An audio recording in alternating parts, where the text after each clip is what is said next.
Pertanyaan berikutnya Ustaz, tentang bagaimana cara menggapai manisnya iman, Ustaz. Berat ini. Sesuatu yang abstrak, dan ini memang, nah kita kayak gini, ini pendekatannya introspektif ya. Kita jangan lihat orang lain. Kita pendekatannya sangat introspektif dan sangat personal. Kita ngelihat ke diri kita. Kita sholatnya itu arihna biha ya Bilal atau arihna minha. Dengan sholat kita istirahat atau kita istirahat dari sholat. Hanya sholat buru-buru. Sholat itu bisa jadi sumber inspirasi. Nah buktinya kalau lupa naruh kunci itu ingatnya pas sholat. Masalahnya ingatnya baru takbir, masih ada sekian rakaat. Itu menandakan memang dasar. Ya nggak tahu, saya yang ngalamin, saya tanya beberapa orang mengalami yang serupa. Ide-ide hebat itu muncul pada saat sholat. Kita dituntut sabar. Memaintenin ide di dalam sholat. Makanya betul, kalau kita punya ham, punya masalah, punya hal-hal yang wudhu sholat, dapat ide di situ. Loh, boleh nggak? Ya bukan masalah bolehnya, itu dapat ide di situ kita. Yakin? Coba buktikan. Kita buntu, ya, baik penulis atau buntu karena banyak masalah, atau buntu sedang kok marah-marah hari ini, saya ketemu orang marah-marah sama saya sambil wudhu sholat. Kalau kita sudah sanggup merasakan itu, pertanda kita diberi ide oleh Allah. Makanya di dalam hadisnya itu ya, 3 orang yang bisa merasakan manisnya iman itu, 1, an yakunallaha wa rasuluhu ahabbu ilaihi mimma siwahuma. Jadi kalau Allah dan Rasul itu, ya tadi itu dalam sholatnya dia betul-betul iyyaka na'budu, assalamu alaika. Saya 2 itu aja. Al-Fatihahnya iyyaka na'budu, kita betul-betul menjiwai. Dan assalamu alaika ayyuhan nabiyyu wa rahmatullahi wa barakatuh. Assalamu alaina.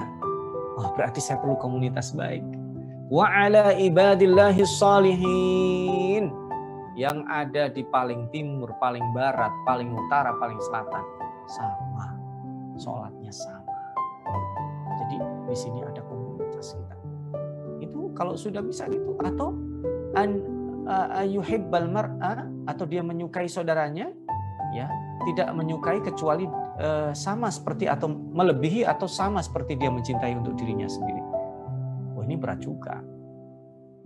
Berat. Hari ini untuk bisa itar pada saudara kita berat. Kita kayaknya kalau saya kalau pertama baca kisah ini ya, mungkin udah berkali-kali saya ceritakan. Kisah tentang persaudaraan Ali bin Abi Thalib dan Al-Miqdad. Ini dekat mereka, bersaudara. Ya, dipersaudarakan dan bersaudara. Satu ketika Ali bin Abi Thalib tidak punya sarapan. Dia tanya sama Fatimah, "Fatimah, Bunda, kita makan apa nih sarapan pagi ini?" Fatimah menjawab, "Makanan terakhir kita udah dimakan sama anak-anak. Jadi kita nggak ada sarapan bang pada kita." Ali bin Abi Thalib menjawab, "Oke, saya puasa. Saya pamit mau mencari yang bisa dipakai untuk makan kita." Pergilah Ali, ya, dia bekerja. Siang hari ternyata kemudian berjumpa sahabatnya Miqdad, pucat wajahnya, lemes. Ditanya, "Miqdad, kenapa kamu?" "Oh enggak, ya laki-laki tahu, capeknya menghadapi hidup, tahu." Tapi Ali jujur, dicengkram itu tangannya. "Billahi alaika ya Miqdad, aku nggak mau pergi. Lan uharrika qadamaya hatta tuhadditsani." Nggak mau pergi sampai kamu memberitahu. Kenapa kamu? Miqdad nggak bisa berkata-kata. "Ali, maaf, aku harus jujur katakan, aku belum ngasih makan keluargaku 2 hari. Masya Allah, 2 hari. Berarti aku lebih mending, baru 1 hari. Langsung itu, Miqdad, dikejar dia. Pulang, kasih makan. Itu keluargamu." Wah, pahlawan Ali. Begitu Miqdad pulang, Ali mikir, lah ini sebentar lagi saya pulang, saya kasih apa itu? Anak istri saya kasih apa? Daripada pusing, Ali berangkat ke Masjid Nabawi dan sholat asar di sana. Selesai sholat dia berjumpa dengan mertuanya, makhluk mulia yang kita cintai hari ini. Rasulullah SAW bertanya, "Mantu, gimana kabarnya mantu?" "Baik, baik mertua, baik. Lah baik ya Rasulullah." Dan tahukah kita, Rasulullah SAW mengucapkan kalimat kalau dengar kita bisa pingsan. Rasulullah mengatakan, "Ali, aku ingin makan malam di rumahmu." Wah, itu kalau kita, oh maaf saya ada rapat, ya. Oh maaf saya ada Zoom ini malam ini, jadi nggak bisa makan bersama. Kita akan cari 1000 alasan untuk menghindar dari mertua yang mau ke rumah kita. Boro-boro orang tuanya, anaknya aja nggak bisa saya kasih makan. Tapi Ali karena itu bukan sekedar mertuanya, itu adalah pimpinannya. Labbaik ya Rasulullah. Coba kira-kira kalau kita jadi Ali, kita sholat khusyuk nggak setelah itu? Maghrib pun dilalui, gelisah nih. Tapi kemudian ketika dituntun oleh Rasulullah menuju rumahnya, Ali deg-degan, makin deg-degan, udah makin dekat rumahnya. Tapi alangkah terkejutnya ketika Fatimah menyambut mereka berdua. Kekasih-kekasihnya datang. Wahai kekasihku, wahai ayahku, wahai suamiku, aku sudah menyiapkan makan malam untuk kalian berdua. Ali terbangun. Tadi di waktu berpisah lesu, lemas banget mukanya, berseri-seri. Curiga, dan kecurigaan, tatapan penuh curiga itu dibalas oleh Fatimah dengan penuh cinta. Abang sebentar, jangan curiga dulu. Tadi sore ada orang ngirim makanan untuk kita.